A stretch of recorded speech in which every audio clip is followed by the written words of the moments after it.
You can now hear Movie Heaven, Movie Hell on Stitcher. Stitcher is radio on demand. Listen anytime, anywhere. Stitcher is an award-winning free app that lets you listen to all your favorite shows, plus discover from 20,000 news, entertainment, and sports shows. You can also create your own custom playlists. Stitcher is available on iOS, Android, Nook, iPad, and in over 4 million car dashboards. It's on demand and it's on the go. No downloading, no syncing, no wasted memory. You can stream your favorite podcasts from Stitcher. Don't have Stitcher? Download it free today at Stitcher.com or in the App Store. And please leave us a review and rating on Stitcher. Thank you.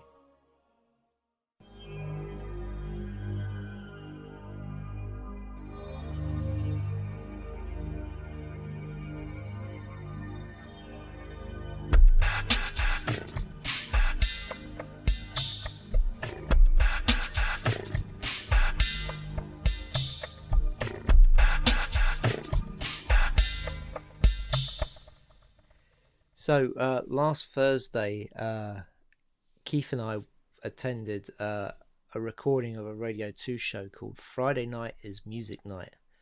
And this episode was hosted by Mark Commode, and it was all film music from the 70s. The show was called Aliens, Spies and Sharks. And I have to say, being in a room with a live orchestra playing this music was just amazing. Yeah, no, absolutely. I mean, you know how much I enjoyed it, Simon. I think I've only just come down from it. Actually, I was on an absolute high when it finished, and it made me realise just how fantastic for movies and obviously movie scores. You know, the 70s was, and these were all the sort of films that we grew up watching in the 80s, but it was beautifully done by the BBC Concert Orchestra, conducted by Keith Lockhart. And you just realize when you're there watching a full orchestra playing these things, how layered and complex some of these music scores are, of these movies. And obviously because Mark Commode had hosted it and gave lots of information and anecdotes between each piece, which was very interesting as well. But these are clearly the sort of films that he loves as well. So it was an absolute treat and a fantastic night out. So absolutely brilliant. It was. I mean, just to go through, I would say my picks from the music they played. I mean, kicking off with Superman. I had goosebumps. Yeah. I mean, I'm a big fan, obviously, of John Williams, but I'm also a massive fan of the original couple of Superman films. Originally directed by Richard Donner, and that whole march, right from the first note, I had absolute goosebumps, and it was an amazing way to kick off the show. In fact, it made me realize, a lot of these films that we'll talk about and songs that we'll talk about, it made me kind of realize, would I be able to hum the theme to Man of Steel? No. Not really. It made me, obviously it's not so vogue nowadays in many cases to have film scores of this type, and that is a real shame, because I do think the scores of the John Williams of the world are amazing. Well, this is a thing, and we did talk about this afterwards, is the fact that as kids growing up, when we played in the playground, we would be humming these tunes, or they would certainly be in our heads, because I mean they played other tracks like the Pink Panther and Star Wars, Jaws. Well, they ended on Star Wars, which you kind of had to do, which was great, yes, which was amazing also. But well, I mean, there was quite a variety. That was what was so nice about the evening. It wasn't just John Williams blockbusters. You had things in there. You had Bernard Herrmann's amazing theme from Taxi Driver. You had obviously The Exorcist, because it was Commode, and you can't have anything that Mark Commode does without linking it to The Exorcist. But fair enough. Exactly. I mean, they played a bit of Tubular Bells, but I have to say, I thought, because they had like this jazz saxophonist, he was like, I don't know, new young jazz saxophonist of the year or something. I did think he went off and did his own little thing in the middle there, because I thought knowing the soundtrack, it didn't sound like anything from, I think they were just like, they said, well, come and do this and you can do your own little bit in the middle. It felt very much like that, and I that was the only sort of negative I had about it, because I didn't know who the hell I didn't know who the guy was, and he seemed to be doing his own little thing. And the Bernard Herrmann, soundtrack to Taxi Driver is amazing, and it is the last thing he ever made, because he literally wrote the music for it and then died. Yeah, sadly. Yeah. After doing all those amazing Hitchcock films, etc. But yeah, no, I mean, I love Taxi Driver. It was great to hear that. Obviously The Godfather was in there, which again, brought goosebumps. We had the Love Story and Murder on the Orient Express. Yep. It had Bill Conti's Rocky theme, yes, which was amazing to hear. It just made me want to go to the gym. But and no less than 3 Bond songs as well. We had you were in Bond heaven. I was. We had Diamonds Are Forever, Live and Let Die, and The Spy Who Loved Me, or Nobody Does It Better. Yeah. So we had that. We had Aliens, Jerry Goldsmith's score. No, Alien. I was going to say Alien. Yeah, just going to correct you there. Sorry. I mean, we had Jaws. Obviously, which was great. Yeah. Can't have a 70s blockbuster without having Jaws in there. Exactly. Well, I mean, it's the thing. I was wearing my Jaws t-shirt, and I was quite tempted to sort of stand and clap at the end of it, but I don't think the elderly couple behind us would have appreciated what was on the back of my t-shirt. Oh, right. Because on the back of my t-shirt, there's like it's like you see in America the signs for towns and stuff, and they say the population. On the back of my t-shirt's got like a population count with a red line through it and then redone. I don't think they would have appreciated that too much. I just sat down. Well, they wouldn't have known where Amity was necessarily, yeah. So, but I mean, it was very diverse as well. I mean, we even had the dueling banjos from John Borman's Deliverance, which again, I remember my dad letting me watch that film, my mum and dad, back in when it was on TV and whatever, and I love that film. So it was just, it makes you realize that the 70s was a really great time for films and film soundtracks. It was amazing. I think the only score they didn't do, which would have been really great to hear, was the score to The Sting. Oh right, yeah. I was thinking that would have been a nice one to have, but I guess you can only program so many. Well, yeah. I mean, and you had to kind of have the obvious ones in there, though the one that really gave me goosebumps was Close Encounters of the Third Kind. Yes, and they did that. Yeah, they did that. That was great. That was great, and they did the opening, and then they did the music over the end credits, which was great. I think the only thing they didn't do was because on the soundtrack for there's a couple of bars of Wish Upon a Star in there, from Pinocchio, and they didn't do it, and I think they did it because of copyright reasons. It might have been a rights thing, perhaps. Yeah, which is a shame, because it's such a lovely touch to that piece of music. Absolutely.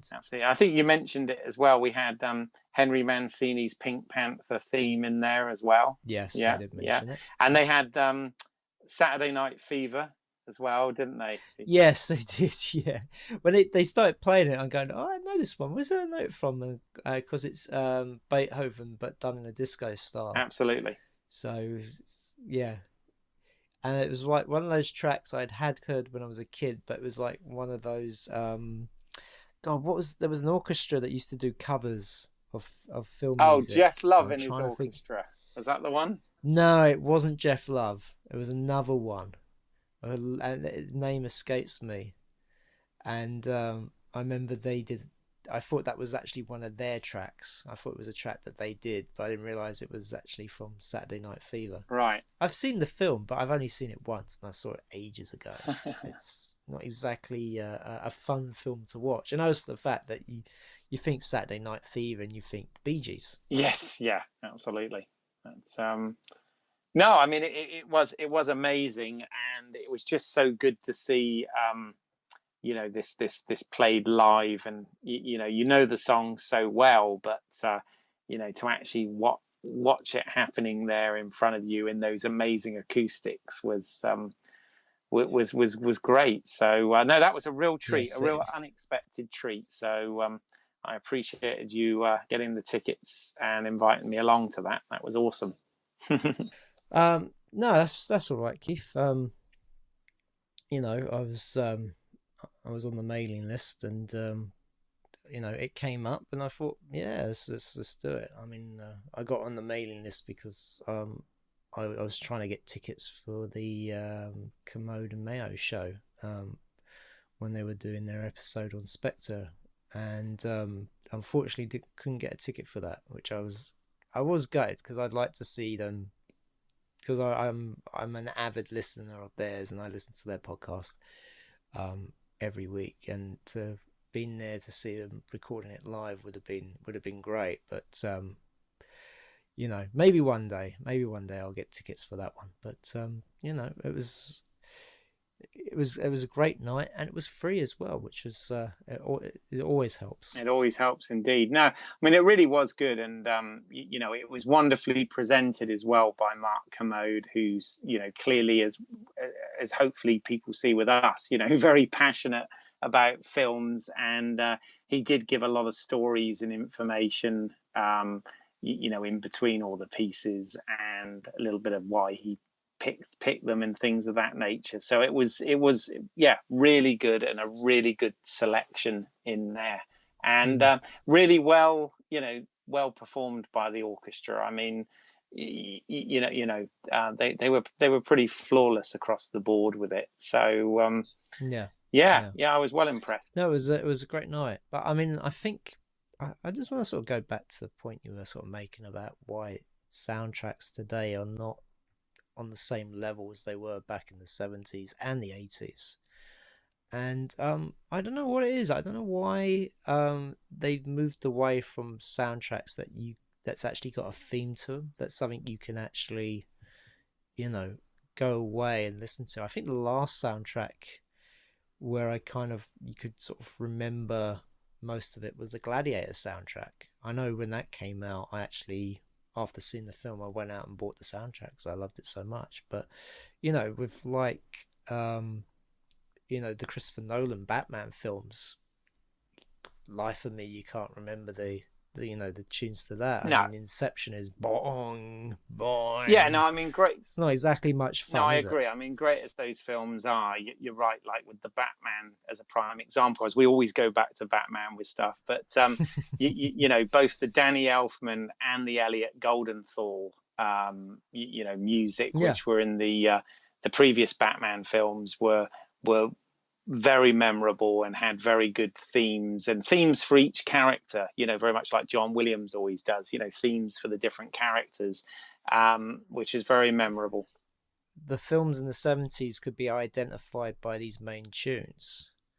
So, like the opening to Star Wars, the opening to Superman, the opening to Alien, Close Encounters, it's more to do with,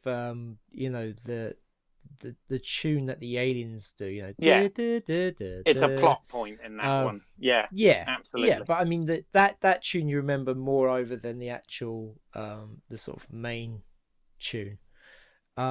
and also the same with Tim Burton's Batman. The opening to it is great. Hmm. No, But and the same, like Bill Conti's Rocky, you instantly sort of yeah, identify with that yeah, character, and any of John Barry's exactly. Bond themes, that they all absolutely, they're all like sort of staples.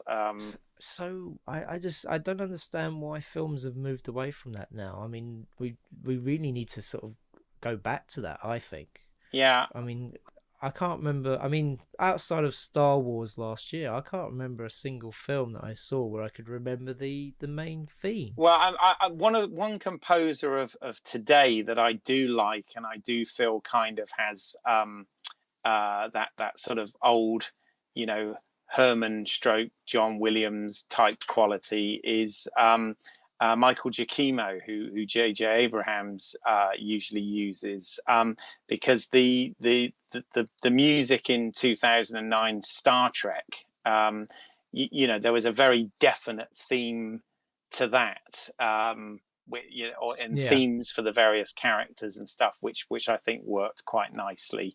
That's the sort of last one that springs to mind in sort of more contemporary films. But I agree, yeah, definitely the 70s and 80s.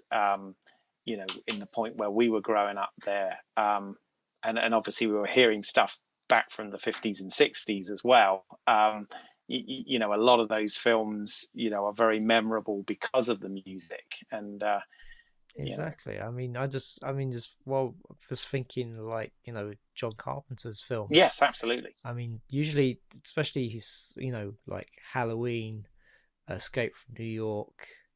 Trying to think of other you know Well, Morricone's The Thing, is yeah, it's it's all right, but it's not as sort of memorable as say Halloween or Assault on Precinct 13 is the other one I was thinking of, hmm or Escape from New York. hmm It is funny. Ennio Morricone does sound like he is doing a John Carpenter yes, score. yeah, we mentioned that before, didn't we? Yeah, no, absolutely. And Yeah, then of course, obviously, we're of course big fans of the, I'm mentioning the new Star Trek, but we're of course big fans of the old Star Trek films where the Jerry mm, Goldsmiths and James Goldsmith. Horner Yeah, themes were incredible on those. Of course, the other, I mean, yeah, I know we're going back to a theme that was originally in the 60s, but films like the Mission Impossible series, because whatever composer they have on board, takes the Lalo yeah. Schifrin theme and applies it, is again, who doesn't know that theme? Who doesn't hum along to that Yes. theme? So it is funny, yeah, how nowadays, or for a while there, certainly it was very vogue to just go much more atmospheric. Well, I think it's still in vogue. I think outside of a sort of some of the big films, it is. Um, I mean, going back to the Ghostbusters reboot, the trailer uses a slowed down piano version of the main Oh, tune, really? which is kind of yeah, which is kind of disappointing because you want to hear that old song. I mean, because again, it's not sound.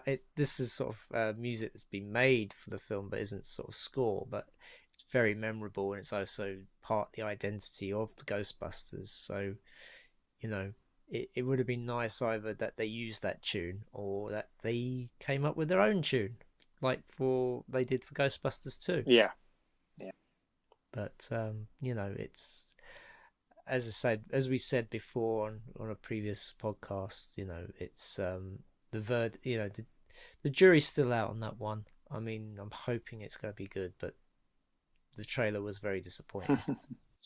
yeah, absolutely. But yeah, I'm really glad that he did this Alien, Sharks and Spies blockbusters of the Yeah, 70s, because that really was like taking me back to my childhood, and just reminding me that these were not only great films, but absolutely amazing soundtracks by some wonderful composers in film. And, they're still out there Indeed. today, Yeah. but, Yeah. it's... Yeah. Yeah, no, I mean, just bring back the sort of full orchestral scores. It's let's get back to stuff where you do want to go out and buy the soundtrack album too. Yeah. But yeah, no, but I mean, it should be available on iPlayer. You should have a search. I'm sure if you look at the Radio 2 website, they probably got it on there. I'll try and find a link to it to put up in the podcast notes. But That's cool. With anything with the BBC, anything they put up there only is on there for about a month or so. So we might have just missed it. I don't know. Depends when this comes out. Damn it. Oh well. But yes, a thoroughly enjoyable evening, and nice to actually talk about the music side of films, because obviously movie heaven, movie hell is largely about directors and the films themselves. But sometimes we should never forget that one of the heroes of a film is the composer, because the composer is who's putting the final touch and bringing the emotion to the film. So I mean, as we brought John Williams up and we brought up Jaws, I mean, the fact is that John Williams saved that film. If it wasn't for the Jaws theme, it wouldn't be half the film it is. Yeah, it certainly wouldn't be as scary as it is, because the music was the shark. Yeah, it was so good to hear that being played. And as I said, I think the choices to start with Superman and end on Star Wars was inspired choices both ways. But the filling was great as well. Properly spot on. Yeah. All right, Keith, where can we find your work? Okay, if you go to YouTube and put in British Isles, spelled EYLES, 6 of my short films are there to watch. And you can find my work always at independentrunnings.com. You can listen to this podcast on Stitcher, iTunes, Mixcloud, and YouTube. You can follow us on Facebook and Twitter. Just search Movie Heaven, Movie Hell. Also, on iTunes and Stitcher, please leave us a review and a rating, and just help spread the word for this podcast. Anyway, thank you for joining us for this extra, and join us next week for our next letter in the alphabet. Thank you. Go listen to some film music from the 70s. Oh, indeed. Or any period. Yes.